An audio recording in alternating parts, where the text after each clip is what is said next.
Redacción es básicamente pasar al papel lo que hemos trabajado en la primera fase.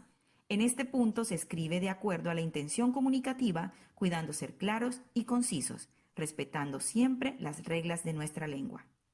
Revisión. Todo primer escrito se considera un borrador con gran potencial para mejorar. Es fundamental leer varias veces cualquier texto que redactamos. De esa forma podemos detectar errores ortográficos, omisiones de letras o faltas gramaticales.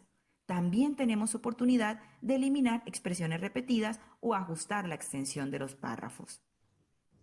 Reescritura. Es la fase en la que se aplican las correcciones y se verifica que el texto cumpla con los criterios planteados en la primera etapa. Para las personas perfeccionistas, esta puede ser una fase difícil porque tendrán la tentación de cambiar una y otra vez para mejorar el escrito. Estilo. A escribir se aprende leyendo y para redactar grandes textos, primero debes nutrirte de grandes autores.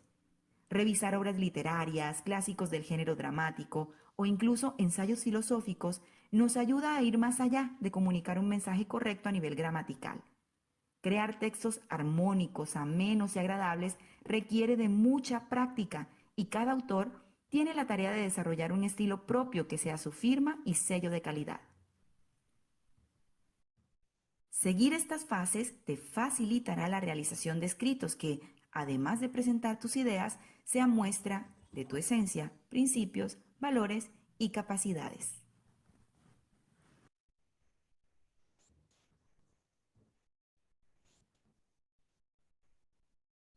Muy bien, ¿cómo les pareció el videito?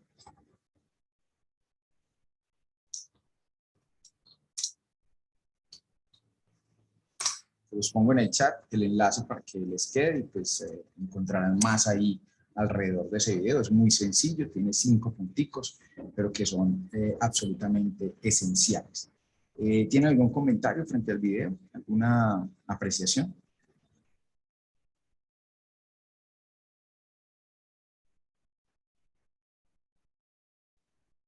Pues es muy interesante, incluso muestra como algunos tips de revisión cuando uno escribe y eso es muy importante. Por ejemplo, eh, cuando yo estoy escribiendo también procuro como de leer varias veces a ver si tiene sentido lo que acabo de escribir, entonces ahí como que reitera que eso sí sirve.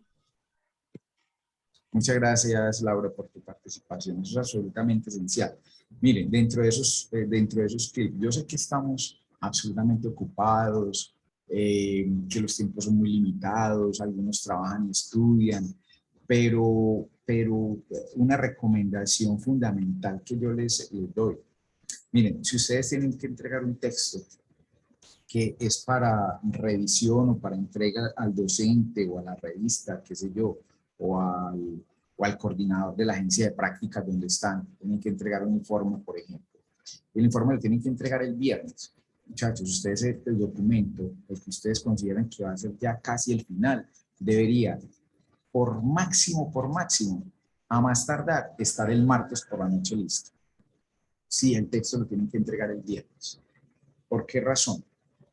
Porque para hacer ese tipo de lecturas es recomendable dejar reposar la mente, dejar descansar un poquito.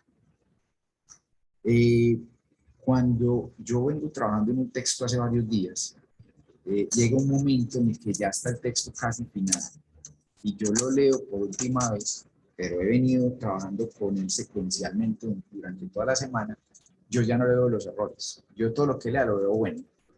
Entonces, si ustedes mentalmente descansan, es decir, dejan ese texto, digamos que vamos a reposar el texto por un día, ¿sí? Entonces, es martes, ya lo tienen listo el miércoles no lo tocan para nada, el miércoles dejan reposar el texto, dejan que se enfríe, como cuando uno hace la torta, ¿sí?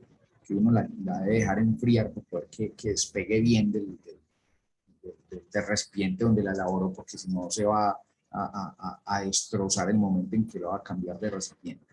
Lo mismo debe pasar con el texto escrito, déjenlo reposar, déjenlo enfriar un día. O sea que el miércoles ustedes no lo van a tocar. El jueves vuelven y lo leen, ¿sí?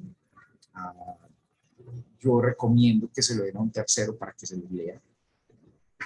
Pues si se lo van a dar a un tercero, con mayor razón, porque no es que ustedes lo entregaron y él ahí mismo los va a leer, con toda seguridad les va a decir, yo lo leo más tardecito, lo leo por la noche, ¿sí? O si lo van a leer ustedes mismos, les recomiendo, yo tengo esa práctica muchas veces, y es que hago la lectura respetando las pausas, los signos de puntuación, y me grabo, y después escucho la grabación para ver cómo sonó ese texto, cuál es la sonoridad del texto, porque los textos, además de la confección en términos de ortografía y de sintaxis, es bueno que tengan una armonía, ¿sí? Sobre todo, por ejemplo, cuando hacen el trabajo a 2 o 3 manos, ¿no es cierto? Cuando el grupo es de 3 personas y se reparten, entonces, vea, usted hace la introducción y el problema, usted hace la justificación y el marco teórico, y yo voy a escribir los resultados, la discusión y las conclusiones. Y usted después revisa ese texto cómo les quedó, y uno inmediatamente se da cuenta, o aquí copiaron de otro lado, o este no lo escribió primero. Es decir, cuando usted va revisando esa entonación y va revisando esa armonía del texto, uno inclusive se da cuenta fragmentos que uno dice, este fragmento no lo escribió esta persona. Y entonces el evaluador va y revisa en Google a ver si fue que trajo eso de otra parte y no lo citó, porque eso inmediatamente se marca, esa armonía, ese estilo con el cual la persona escribe. Y si lo escriben a 3 manos, como el ejemplo que les acaba de dar, pues sí, el borrador inicial lo pueden desarrollar así, pero el texto que vayan a entregar finalmente lo deben de leer las 3 personas, lo deben de revisar las 3 personas, para que eso no se vea como tan contaminado, ¿no es cierto? Y donde a veces eh, una persona cogió por un camino y el segundo cogió por otro, y no hay como esa relación entre la introducción y el planteamiento del problema con los objetivos y la metodología, por decir algo. Uno ahí mismo nota que ahí no hay una cohesión del texto. Entonces esa revisión la deben de hacer las 3 personas y el trabajo lo hicieron a 3 manos. Lo ideal es que lo hagan conjuntamente y que se vayan revisando entre los 3 para poder que exista esa coherencia en todo el desarrollo de la temática en ese texto. Después de que hacen esa revisión, ahí estamos hablando que es el día miércoles, les queda un día para que hagan correcciones, para que hagan arreglos y hagan la última lectura. Si ustedes ese texto que van a entregar el día viernes lo terminaron el jueves, ya no les dio tiempo a arreglarle nada, como quedó, quedó. Y créanme que generalmente se van a encontrar ciertos errores, se van a encontrar ciertas incoherencias, porque uno ya está casado con el texto y casi que se lo sabe de memoria y empieza a leerlo y lo ve súper bien, pero resulta que no está tan. Vale, entonces eso para esa parte de esa revisión como recomendación. Comparto pantalla nuevamente.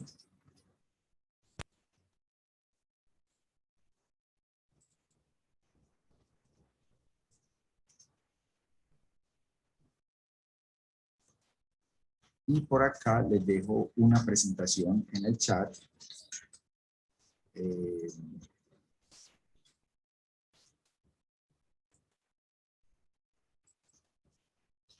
También con algunas pildoritas.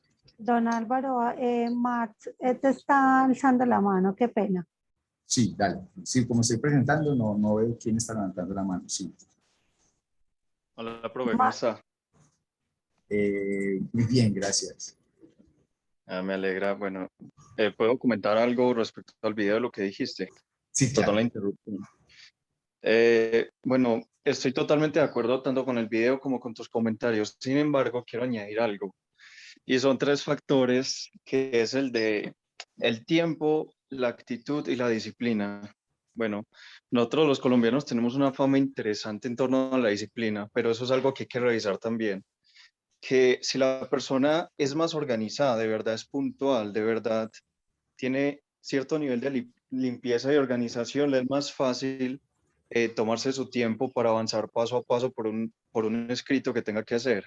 Mucho más fácil. Y lo otro, la actitud. Uno en un mal día, porque si escribir es un pensamiento, imagínate cómo es tener un mal día y tener que escribir. Eso es muy difícil. Y está el otro tema del tiempo. Em, yo podría resumir el tema del tiempo en decir, todo el mundo mantiene tanto afán que no hay tiempo de pensar las cosas lento. Es más, uno desarrolló algún tipo de escritura súper velocista, yo no sé, algo como critical fast writing, algo así. Em, escribir súper rápido por sobrevivir, ¿sí? Entonces, el escrito es para el viernes y el jueves en la noche llega la inspiración, porque no hubo tiempo realmente antes. Entonces, uno no se da el tiempo, no, a veces realmente no tiene el tiempo para hacer estos pasos. Y si uno los hace, yo he tenido la oportunidad al menos en un transcurso de 3 meses hacer algo así unas 2 o 3 veces y de veras funciona, de Sí, veras claro. funciona. Sí, pero hay que saber cómo sopesar todo eso, ponerlo en una balanza. Sí, yo creo que yo pensaría que hay tiempo para todo. Lo que pasa es que nosotros de pronto no organizamos bien nuestros tiempos. Y además de que no organizamos bien nuestros tiempos, quizás no determinamos bien las prioridades o le damos prioridad a otros asuntos que no son los académicos, ¿sí? Entonces, eso suele pasar mucho en nuestro contexto. Pero ya les voy a decir por qué el documento lo deben trabajar como tú dices, Marx. Cuando dices, yo me he hecho el ejercicio durante 3 meses y la técnica funciona. Entonces vamos a mirar esos momentos que establece o que nos dice el video de esas 5 fases. Vamos con ese de la planeación. ¿Qué es planear el texto? Miren, no sé si les ha pasado que ustedes van a escribir, redactan el primer párrafo y se quedaron sin qué más que decir. Ya, en el primer párrafo lo dijeron todo. Y ahora yo qué más digo. Eso es falta de planeación del texto, ¿sí? Entonces, algunas técnicas o formas para hacer esa planeación son los cuadros sinópticos, son los mapas conceptuales. Entonces, yo puedo elaborar un mapa de cómo voy a escribir ese determinado texto, ¿cierto? Si yo voy a escribir un texto, voy a insertar aquí algo,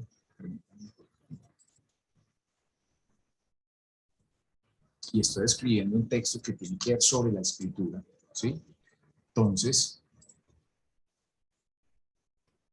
Don Álvaro, qué pena, te sí, pregunto, ¿tú estás compartiendo voy a algo? compartir. Perfecto. Gracias, César. Ahí comparto. Entonces vas a escribir un texto que tiene que ver sobre los procesos escriturales. Pues entonces tendrás una idea central, una idea genérica que tiene que ver con el proceso escritural como tal. ¿Sí? Y en esa idea genérica entonces tendrás que definir el qué es. Bien. Ese proceso escritural, por ejemplo, nos estaban diciendo en el video que requería algunos pasos o algunas fases. Entonces voy a tener las fases. Esas fases nos hablaban de 5 fases. La 1, la 2, la 3, la 4 y la 5. Bien. Vamos a tener 5 fases. Vamos a coger la fase 1.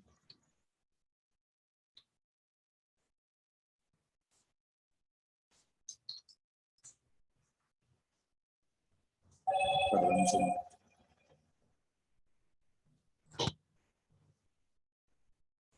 Disculpenme un segundo, por favor.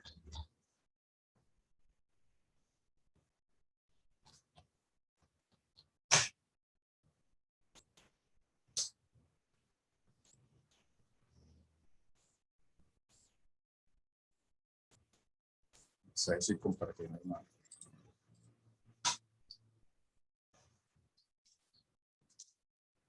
La primera fase era la de planeación. ¿Y yo qué quiero decir de la planeación? Les daré una definición de lo que es planear, ¿cierto? Es tomarse el tiempo para definir las actividades que voy a desarrollar dentro del proceso. Ahí ya tengo una idea general. Pero ¿y cómo lo voy a definir? Y ahí comienzan ejemplarizaciones o generalizaciones o ampliaciones de la temática. Miren que con esto, si yo esto lo llevara al texto escrito como tal, ya tendría un párrafo, 2 párrafos y aquí 3 o 4 párrafos, porque estoy desarrollando 4 ideas diferentes, ¿sí?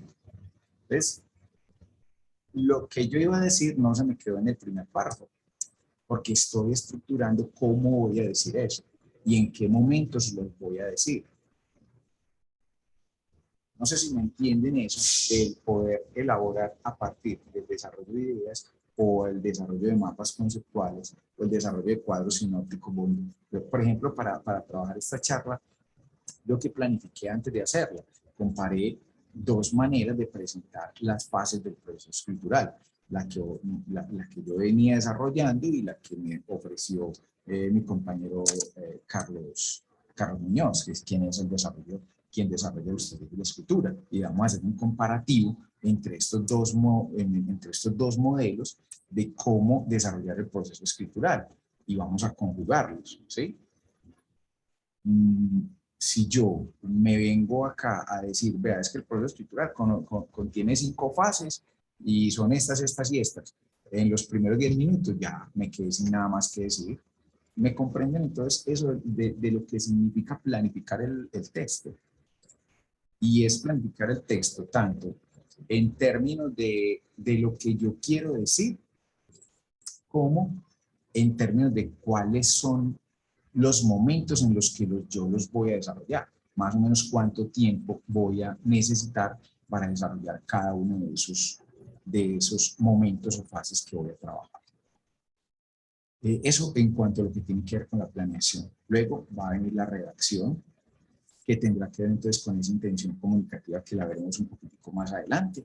Luego la revisión, de lo cual ya hablamos, podemos a revisar, no sé, al tío o a un profesor que no es el mismo al que le va a entregar el trabajo. Luego de que me hagan las retroalimentaciones o yo mismo las haga, viene la reescritura, hacer las correcciones. Y finalmente, lo que les hablaba en la presentación anterior, la importancia de hacer esa lectura propia y revisar esa armonía del texto, ¿sí? Esos son como esos 5 momentos, esas 5 fases para que el texto lo podamos desarrollar con mayor fluidez. Viene otro asunto que es el de las fuentes de información. Recordábamos que les decía, yo no puedo escribir de lo que no sé. Yo tengo que saber sobre el tema, haberme informado, haber buscado en las diferentes fuentes de información para poder desarrollar la temática.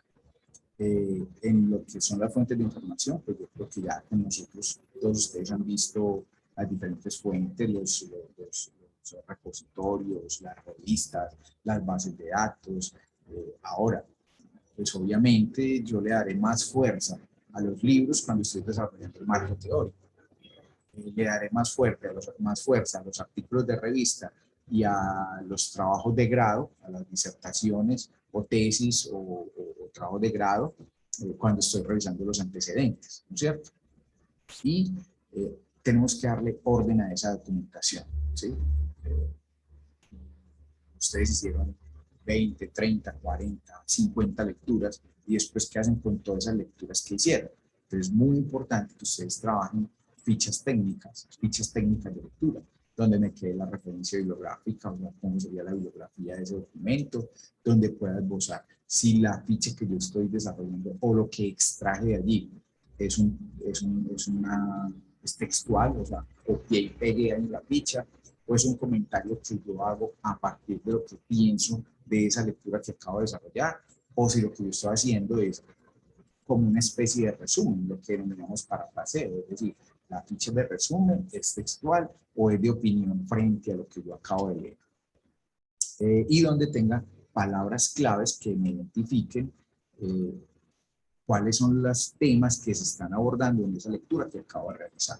No sé, Isabel, si ustedes con los chicos en la práctica ya tienen algún modelo de ficha técnica.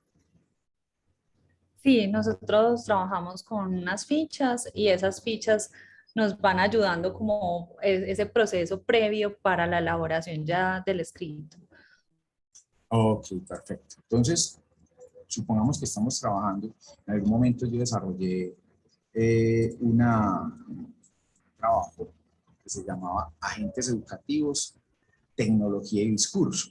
Entonces, cuando uno está hablando de esa palabra clave que le va a dar a la ficha, es decir, la ficha yo la nombro en la palabra clave con la palabra profesor, cuando voy a hablar de esos agentes educativos. Reitero el modelo de ejemplo que estoy dando: agentes educativos, tecnología y discurso. Yo estoy abordando tres temas, tres grandes, lo que van a llamar ustedes en investigación o en el proyecto de práctica, tres grandes categorías: los agentes educativos, las nuevas tecnologías y el discurso.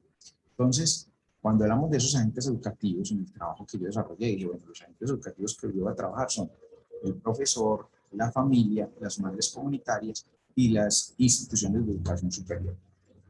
Cuando yo estoy mirando esa categorización, les pregunto, estamos hablando de agentes educativos para qué tipo de población.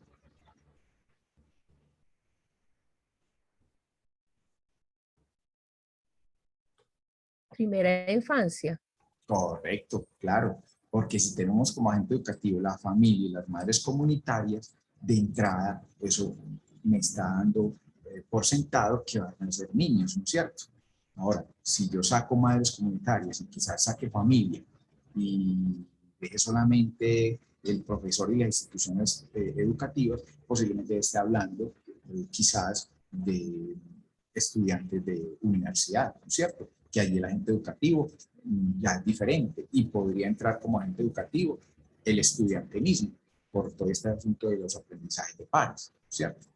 Entonces, cuando estoy trabajando esa palabra clave, voy a denominar profesor, ¿sí? esa es la palabra clave que voy a dar para cuando esté definiendo o cuando esté desglosando el rol del profesor. Todos aquellos documentos donde yo encuentre que según el planteamiento de fulano de tal, los maestros son, yo no le voy a poner en la ficha técnica la palabra maestro, no, va a ir a la palabra clave profesor. Y todos los documentos donde me hablan del maestro, del instructor, del docente, del psicólogo que está viendo el rol de profesor, va a ir a esa palabra clave como profesor. Entonces, en mi elaboración de la forma como tengo organizada mi información, va a ser es profesor, así lo voy a denominar. ¿Correcto? Entonces, de esa forma voy estructurando todas mis fichas con un lenguaje que va a ser un lenguaje controlado. ¿Para qué? Para que no se me salga de las manos y yo pueda organizar bien la información. Hay un modelito, lo voy a presentar acá. Cuando tengo muchas fichas, voy a mostrar otro ejemplo. El semestre pasado estuve asesorando por aquí un trabajo de grado de una niña que estaba haciendo un trabajo sobre entrenamiento deportivo, un trabajo sobre entrenamiento deportivo para personas con sobrepeso o personas obesas, ¿sí? Entonces, comparto pantalla nuevamente. Entonces tú tienes, no sé, 50, 40 fichas. Entonces, cuando ella fue a estructurar el capítulo donde va en el marco teórico a definir quién es la persona obesa, o sea, qué era la obesidad, entonces miren que cada ficha tiene números. Si ustedes tienen 40 fichas, tendrán 40 números. Entonces, todos los que terminen en 1 se van a poner debajo de la columna de la 1. Esta ficha, estoy moviéndome en el nombre del libro, se llama obesidad. Entonces ella no tenía que ir a revisar las 40 fichas técnicas que tenía a ver dónde era que le daban de obesidad, no. Ella ya había estructurado, había definido, o había seleccionado que la ficha 1, la 22 y la 48, en esas lecturas fue donde le hablaron de obesidad. Usted no tiene que rebuscar por todas las 40 lecturas que había hecho a ver dónde era que había encontrado ese tema, ¿no? Ya sabe que en esas tres fue donde abordaron ese tema. Después va a desarrollar el plan de entrenamiento, que son planes de entrenamiento que son adaptados para ese tipo de personas. Entonces, le hablan del plan de entrenamiento en la ficha 1, en la 22, en la 48. Miren que algunas, ¿sí? querría decir que en esa misma lectura abordaron las dos temáticas, pero en la 32 solo le hablaron del plan de entrenamiento, no le hablaron ni de la obesidad ni del sobrepeso. Y así, de esa manera, uno puede tener un mejor manejo de toda esa información que uno va recolectando. Esto obviamente se tiene que hacer desde el principio del trabajo, ¿no es cierto? Que uno tenga organizada su información, y eso es mucho tiempo que lo va a ahorrar. Eso, para nosotros los bibliotecólogos, esa técnica la denominamos indización coordinada. Y es por cada temática grande que uno esté desarrollando, pues le hace una ficha donde va a abordar allí cada uno de los temas que está tratando, y así se ahorra mucho tiempo para la organización de la información.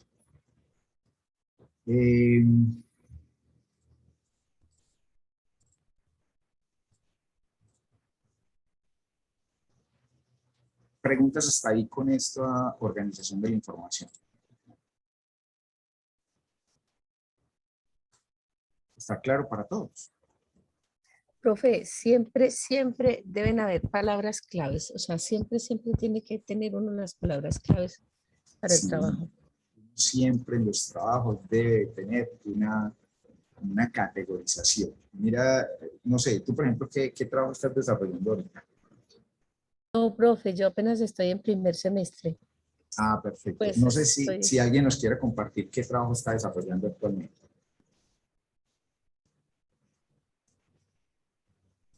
La temática general que está desarrollando por ahora. Hola.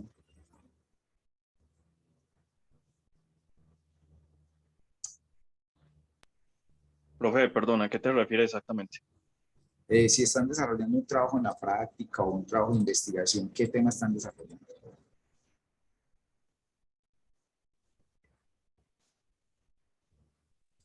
Ah, bueno, yo puedo hacerles. Sí. Bueno, yo estoy en el noveno, sí. Ujú. Semestre no, noveno no, o sea, 9. Sí. Me enredé. Semestre de inglés y estoy haciendo uno relacionado a enseñar inglés con lengua de señas. Y referente a todo lo que has dicho, es totalmente cierto, profe, porque ahora es que duele, en este punto es que duele porque uno no tuvo ese orden desde el inicio. Uno todo lo que leyó no le hizo las index cards, o sea, estas fichas de lectura. Uno realmente no le sacó las citas, no le sacó las palabras claves, entonces llega un punto donde tú copias un montón de cosas y puedes cometer, o sea, robar información sin citar, pero con una inocencia tremenda, porque realmente no lo has leído tantas cosas que al último se mezcla con tus propios pensamientos y crees que es tuyo, pues por no tener ese orden de hacer las fichas.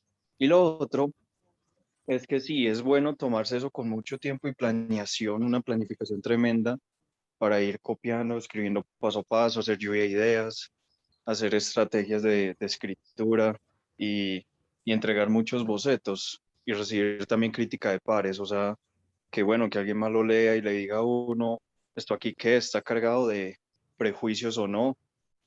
Es decir, como es académico, uno tiene que ser muy objetivo y hay muchas veces que uno tiende a afirmar cosas sin citas, sin nada, y todo eso pesa en un documento académico y uno no se da cuenta de eso. Claro. Entonces, ujú. Entonces, pues en Eh, este punto es eso, profe. Dale. Muy bien, perfecto. Entonces, mira, lo que tú decías, uno tiende o tiene la tendencia, la tiene que tender por obligación a hacer ciertas afirmaciones, pero esas afirmaciones no te vienen por obligación del Espíritu Santo, para que tenga un soporte, un fundamento y un peso dentro del texto, pues es importante la citación, o sea, eso no te vino porque por obligación, pues porque no, tuviste que haberlo leído. Y por ejemplo, para responderle a la compañera que me hacía la pregunta anterior, siempre es importante trabajar con palabras clave. Mira, yo no estoy en el trabajo que está desarrollando Marx, pero de acuerdo a las temáticas que él nos dice, yo veo dos grandes categorías. Una categoría grande es la enseñanza del inglés, ¿no es cierto? La enseñanza de otras lenguas. Y otra, Sí. el lenguaje de señas, ¿sí? Pero cuando tú estás hablando de la enseñanza del inglés, tendrás que tener otras dos palabras que van a alimentar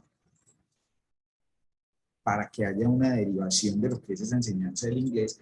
Y Marx con toda seguridad tuvo que haber leído sobre pedagogía y sobre didáctica, ¿no es cierto? Para poder reconocer qué modelo pedagógico va a abordar en su trabajo y qué elementos didácticos va a abordar en su trabajo para aportarlos en lo que va a desarrollar como enseñanza del inglés, ¿cierto? Y mira que ahí ya estoy trabajando palabras claves. Y por el otro lado va a estar el del lenguaje de señas, y que en el lenguaje de señas con toda seguridad Marx tuvo que haber desglosado ese lenguaje de señas, no sé, de pronto el lenguaje de señas colombiano y de pronto otros lenguajes que son homólogos al colombiano, porque dentro del lenguaje de señas no hay un solo lenguaje, igual que los idiomas. Hay adaptaciones, ¿no es cierto? No sé, de pronto desde el lenguaje de señas, Marx, ¿qué otras cosas abordaste para poder desarrollar ese capítulo del lenguaje de señas? ¿Qué otras cosas has tenido que ver? Tres factores. El primero, si es colombiano, entonces hay que definirlo desde la ley. ¿Qué dice la ley que es lenguaje de señas? Dos, desde lo facial, porque no solo es con las manos, sino también con el rostro. Bueno, y tres, vendría siendo ya todo el asunto histórico, ¿sí? Que representa el lenguaje de señas, por qué es lenguaje, por qué no lengua, y bueno, y todas esas curiosidades.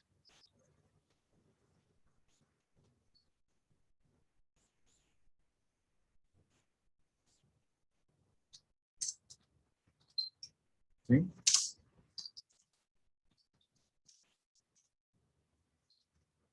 Miren, cuando yo hago este semimapa que estoy construyendo aquí, y donde estoy abordando la enseñanza del inglés con dos aspectos que tengo que desarrollar, que son los aspectos pedagógicos y los aspectos didácticos, ¿sí? Y cuando cojo el lenguaje de señas y Marc nos dice, yo lo estoy desarrollando desde un marco legal, desde el lenguaje de señas con las manos y también la interpretación facial, y desde la concepción de la historia del lenguaje de señas para nuestro contexto. Solamente con desarrollar esto tenemos 1, 2, 3, 4, 5, 6, 7 ideas. Mínimamente en un marco teórico, Marx ya tiene para desarrollar 7 párrafos. ¿Me comprenden la importancia de trabajar con palabras claves y de planificar antes de abordar el texto en blanco, la hoja en blanco para comenzar a escribir?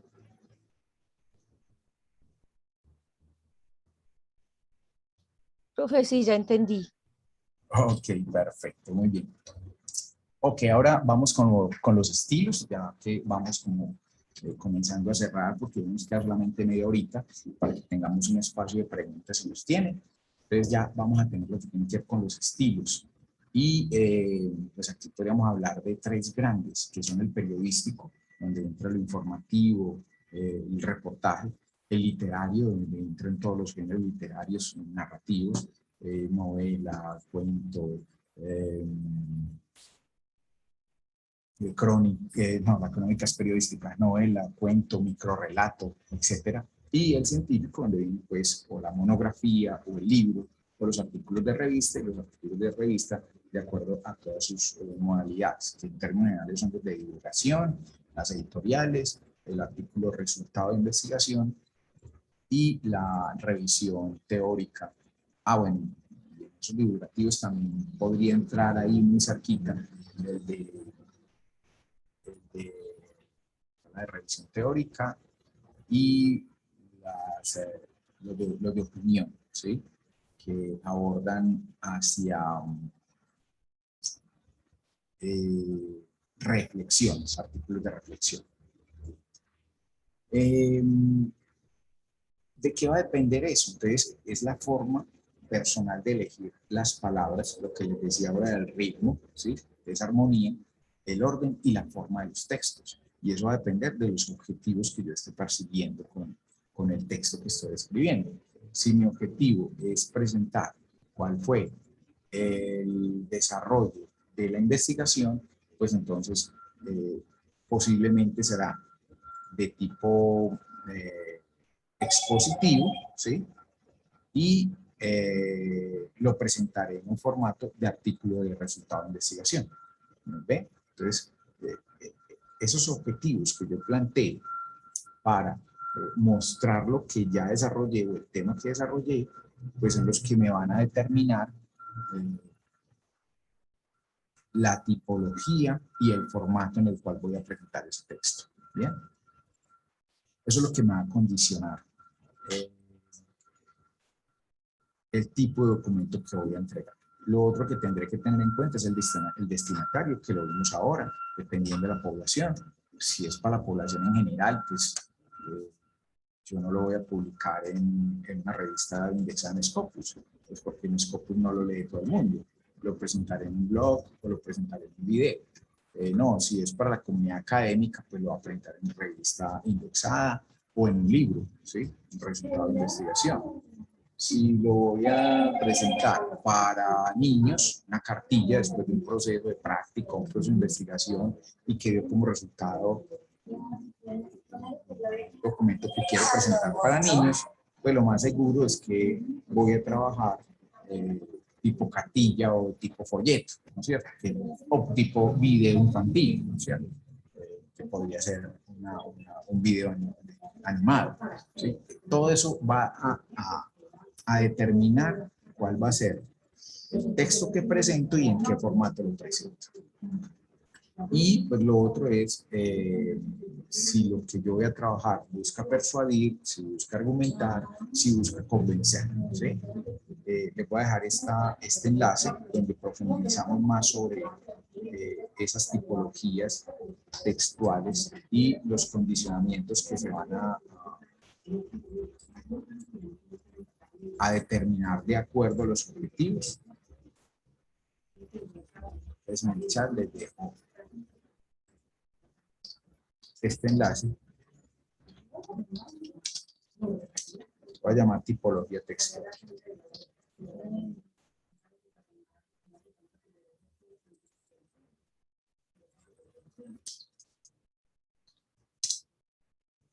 Bien, ahí se los dejo entonces en el chat. Entonces vamos a tener unas bases de esa tipología textual, ¿no es cierto? La base descriptiva que va relacionada con en dónde se hizo, sí, más sobre todo muy descriptivo, en dónde se hizo, la parte espacial. Uno muchas veces en dónde va a trabajar eso, lo va a trabajar en el alcance del proyecto, o eso también lo va a desarrollar mucho posiblemente en el diario de campo. La base narrativa, que también tiene que ver como con, ya se ve, tiene que ver más con el tiempo, ¿sí? Si fue en el pasado, si es ahora, si es en el futuro, y eso lo va a desarrollar sobre todo en los antecedentes y posiblemente también en el diario de campo o en la presentación de los resultados. La base expositiva va a tratar de explicar, ¿sí? Y ahí pueden ser conceptualizaciones, y eso se va a trabajar mucho en el marco teórico, por ejemplo. O en el marco referencial o en el marco conceptual. La base argumentativa expresa una toma de posición o un juicio, una opinión frente a lo que se está desarrollando. Es un donde se va a desarrollar dentro del trabajo en estos informes académicos. Se va a desarrollar sobre todo en el marco teórico, donde yo voy a explicar por qué mi base fundamental está en este autor y no en este otro, ¿sí?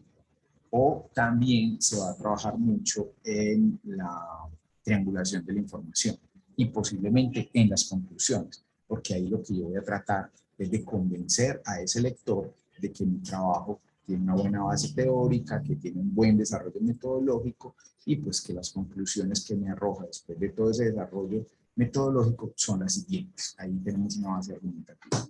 Y la base instructiva indica las acciones que se desarrollaron por parte de quien está escribiendo. Y esa base instructiva, pues en un trabajo académico, se puede llegar a dar, por ejemplo, en un manual, si el producto que voy a entregar es un manual o es una guía. Y también puede trabajarse cuando estoy explicando la metodología que utilicé para desarrollar el trabajo, ¿vale? Entonces ahí pues dentro de estos textos académicos, en qué lugares del trabajo se pueden se pueden escoger estas tipologías textuales para poder expresar lo que quiero en mi trabajo. Voy a copiar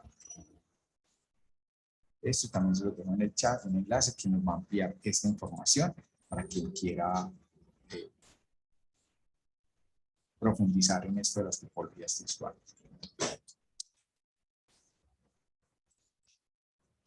Aquí algunos ejemplos de los textos expositivos. Estoy exponiendo, estoy contando lo que pasa, de la noticia, el reportaje, la crónica, la entrevista, la monografía histórica, la biografía, el guión de exposición, el reporte de investigación, el texto didáctico, el resumen, el artículo científico. Son muchos ejemplos de una base expositiva. Para textos argumentativos, tenemos los artículos académicos, la crítica artística, los discursos políticos, los panfletos de políticos, los artículos de opinión, los alegatos judiciales, que son argumentativos porque estoy tratando de convencer a un jurado o de convencer a un juez, los escritos tipo ensayo, la publicidad porque estoy tratando de convencer a una comunidad para que me compre o para que utilice un producto, las campañas ecológicas. Bueno, ahí como ejemplos de esos textos argumentativos. Nunca olvidar la importancia del respeto por los derechos de autor. Cuando trabajo textos que son oficialmente publicados, pues ahí está todo lo relacionado con la citación y la referenciación para darle peso y relevancia al trabajo escrito que estoy desarrollando. Y cuando yo voy a publicar, pues uno será desde modelo tradicional que hemos tenido, que es a partir de derechos de autor, ¿cierto? Para las revistas y para los libros, pero que hoy existen también otros modelos de ciencia abierta, modelos de información abierta para todo el público, y que se licencian desde las licencias de Creative Commons, ofrecidas o desarrolladas por personal de la UNESCO, donde yo doy permisos de acuerdo a la figura que me aparezca. Si estoy compartiendo el documento y que respeten o den crédito de lo que yo acabo de escribir. Hay otra licencia que cuando tiene la segunda figura dice comparto el documento, si me van a citar del crédito de quién escribió esto primero y no se puede comercializar, es decir, lo que yo utilice de ahí en adelante no lo podré comercializar desde ese documento que yo acabo de elaborar inicialmente. Existe otro modelo de Creative Commons que es comparto el documento, deme los créditos, no lo puede comercializar, pero lo puede cambiar, puede hacerle modificaciones. Cuando hablamos de información abierta, los movimientos Open Access, lo que yo desarrolle nuevo, ha de suponer que también lo debo poner a disposición de la comunidad académica en general.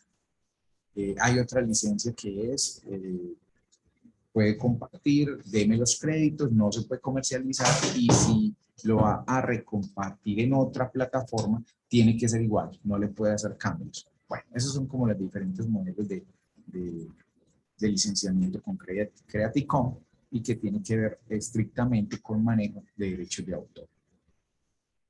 Bueno, creo que hasta aquí abordamos de manera general y panorámica como todo este tema de el mundo de la escritura, como este espacio de estos últimos 15 minutos para alguna pregunta, algún interrogante de cierre que tengan ustedes y comentarios al respecto de lo que ha sido esta charla.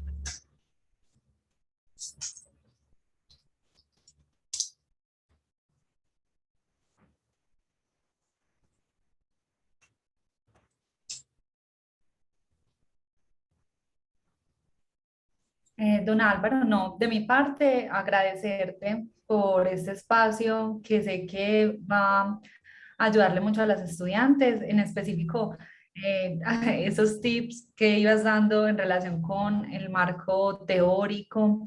Yo sé que lleva siempre como a otro nivel todo lo que estamos haciendo y muchas gracias por todos estos links y todos estos recursos que compartes, que yo sé que Es un asunto que requiere disciplina, que requiere también lo que decían ahorita, esa actitud, el tiempo y todo eso, pero que en la medida en que se vayan sacando esos tiempos y ya no se acuda tanto a las excusas, sino que empecemos, por lo menos en este semestre, propongámonos que uno de esos tantos escritos los vamos a hacer, como dice don Álvaro, que lo vamos a hacer no el día antes, sino que lo vamos a hacer con tiempo para poder llevar a cabo todos esos momentos de la escritura. Yo sé que si empezamos a hacerlo, vamos viendo la diferencia. Yo también lo he vivido. Uno ya como profe que tiene que publicar y estar en el mundo de estar enviando a las revistas artículos, sí que le toca vivir ese asunto de las correcciones y la escritura. Y es eso, un artículo que a veces tú sabes cómo es ese asunto con las revistas, que a veces pasa un año y te lo devuelven. Y ahí es donde uno dice, ven, claro, ya uno empieza a encontrar otras cosas porque un texto con un año que uno no lo ve, sí que se le pueden ver observaciones y uno no es el mismo, uno siempre está cambiando, uno ya ha leído más cosas, no es lo mismo. Yo creo que hagan el ejercicio de mirar esos textos del primer semestre para los que están más avanzados y se darán cuenta que uno ya ha avanzado y uno dice, pero yo ¿por qué escribía tan garrafal en esto y eso? Maravilloso si uno piensa así, porque peor sería si uno ve ese escrito y dice, ah, no, perfecto. Si dice que está perfecto es porque de pronto nos falta más lectura. Entonces yo creo que es maravilloso también volver sobre esos textos que nosotros hemos construido y poderlos irlos mejorando. Entonces agradecerte, don Álvaro, por todo ese tiempo y dedicación que les das a los estudiantes. Claro que sí. Bien, ahí en el chat les dejé un formulario de evaluación. Para nosotros es importante como revisar un poco las metodologías como vamos dando estas charlas, los recursos, las presentaciones, ¿no es cierto? Y bueno, mientras que lo van desarrollando, si alguien tiene algún aporte relacionado con el contenido de la charla y la metodología, pues se los agradecería enormemente ya como para llegar al cierre. No sé si alguien tiene un comentario. Don Álvaro, Matt tiene la mano levantada. Matt. Dale. Ok. Yo quería decir que me alegra mucho saber que hay personas de primer semestre y bueno, y semestres bajitos en general aquí, porque lo que acaban de escuchar es oro. Lo que dijo el profe Álvaro, de verdad que vale muchísimo la pena. Y yo lo valido, ¿sí? Como estudiante que ya está pues pronto a graduarse, yo sé que tiene totalmente la razón y es de ya, chicos y chicas, empiecen a generar esos hábitos de lectura inteligentes, es decir, empiecen a manejar una base de datos. Listo, yo leí este texto que se llama ta, ta, ta, ta, ta, colocan su ficha y lo guardan en Google Drive, en el celular, bueno, en donde se acuerden que está y ya. No lo vuelvan a ver otra vez si no quieren, pero ténganlo ahí. Y lo mismo con sus escritos, guárdenlo todo y tengan preparadas esas citas y todo. Ustedes no saben el dolor de cabeza, el estrés que se van a ahorrar si hacen eso. Se van a ahorrar tanto tiempo que van a agradecerle al profesor Álvaro por esos consejos. Entonces, y yo los valido, en serio, o sea, no tengo ningún autor ruso o algo así, pero se los digo desde la vida real, que es en serio, verídico y productivo poner eso en práctica. Bueno, eso es todo. Gracias, profe, por la charla. Gracias a ti. Bueno, voy a compartir, por allá levantó la mano Luz Mejía, pero quiero compartirles algo antes de que se me olvide. Les dejo un enlace también sobre los talleres de escritura, pero les comparto desde la pantalla cómo llegan a ellos en la universidad. Entonces, estando en la página de la universidad, entramos al link de biblioteca. Me vuelvo un poquito. Esta es la página principal de la universidad. Tenemos el link de biblioteca en la franja naranja que está debajo del banner principal. La penúltima opción es biblioteca y allí entramos a noticias y en las noticias del 2021 está la programación de los talleres de escritura. Tenemos talleres de escritura los miércoles en la noche, escritura académica, los viernes en la tarde, 3 de la tarde, escritura creativa para quien le gusta el microrrelato, el cuento, la novela, etc. Y tenemos otro taller los sábados que es general. Tocamos los dos temas, tanto la académica como la creativa. Para los estudiantes que en semana no tienen tiempo, les dictamos otro taller los sábados a la 1 de la tarde, ¿sí? Entonces tienen esas 3 posibilidades. Les dejé el enlace también en el chat de esta grabación. comentario, hablan muchísimas gracias, un espacio tan gratificante, lleno de conocimientos y que los van a aplicar seguramente en sus carreras. Y Luz, tenías la mano levantada. Si nos quieres Profe, sí. compartir algo. Lo que ante todo, muchas gracias. Pues llegué acá a la capacitación por casualidad, pero no creía que la cosa era tan importante. Es primer semestre, pero como dice el hermano, el compañero Matt, es oro en polvo. Pues afortunada de haber encontrado este espaciecito, porque sí me voy a poner como en práctica de esto. Ya pensé hasta el trabajo de grado, ya pensé, ya le voy a dar título, ya lo voy a estructurar. Muy bien, Luz. Me agrada mucho que te pueda servir y que puedas tomar nota de esos consejos y aplicarlos. Bueno, para todos entonces, si no hay ningún otro aporte, un muy buen resto de día. Muchas gracias por su tiempo. Recuerden llenar entonces el formulario de asistencia y el formulario de evaluación de la charla. Y bueno, siempre desde el Departamento de Biblioteca a sus órdenes. Si tienen algún otro comentario para finalizar, o ya cierras, Isabel, la intervención. Don Álvaro, muchas gracias. Isa, mi Dios te pague por todo. Que les vaya muy bien. Un abrazo para todos. Bueno, hasta luego. Gracias, hasta luego, feliz día. Gracias.